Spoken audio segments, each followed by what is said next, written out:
First of all, I just got to say I appreciate the opportunity to be here today, and I would like to thank Yale University and the Yale National Initiative for this great opportunity in what you're doing to impact teaching and learning across the country. And certainly I'm honored to be representing Hearne ISD. I describe us as one of the smallest, most high-profile districts in the state. And if you don't believe me, just Google. There's a lot of information about Hearne over the past years and over the past decades that you can learn about some of the challenges we face in our society and education.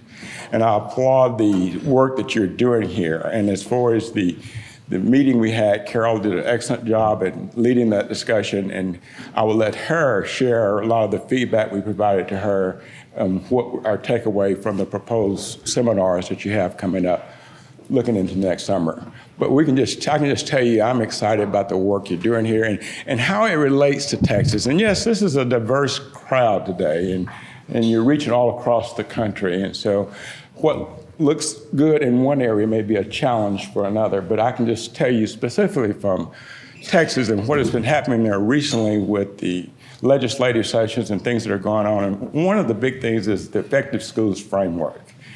You've heard it and maybe heard it from a different acronym, ESF or Effective School Leadership, but our main concern is retaining and recruiting quality teachers.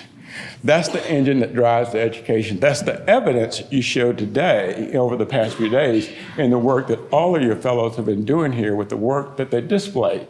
And then you capped that off with the students that presented us. You had me with that. When you can get students connected. And the other thing besides the Effective School Framework is the social and emotional learning.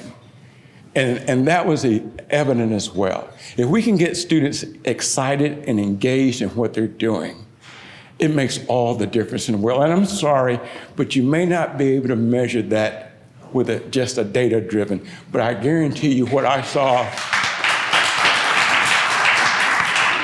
those students display yesterday and how you impact their lives. There's nothing more challenging than to stand here and deliver remarks. And just imagine these young people standing in front of you all and delivering a speech or prepared remarks and sharing what has changed in their lives. You know, that's what this is all about. And thank you for making that a part of this program, because that makes it real. We go to a lot of staff development and listen to people talk, but when you can hear it from the children, it makes a whole difference in the whole meaning of why we're here today. And so you had me with the children. And so we're in as much as you, and you can't even take us out because we're already in, and we're going to be taking back enough to last us another lifetime. We can only just continue to improve on what we're doing. So what I'm taking back is that for a small rural school, you show me a way that I can have a gifted and talented program. You show me a way that I can expand my curriculum.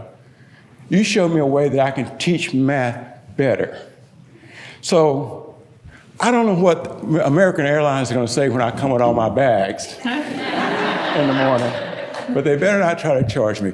But again, I just want to thank you for this opportunity, and especially for helping me do one very important thing, and that's to keep and inspire an outstanding teacher like Deborah Jenkins to stay in the classroom and continue to hone her skills and develop and hopefully spread that to other teachers and students throughout our school district, and our door is going to be open to other school districts when we start actually looking at creating the local initiative. Thank you very much.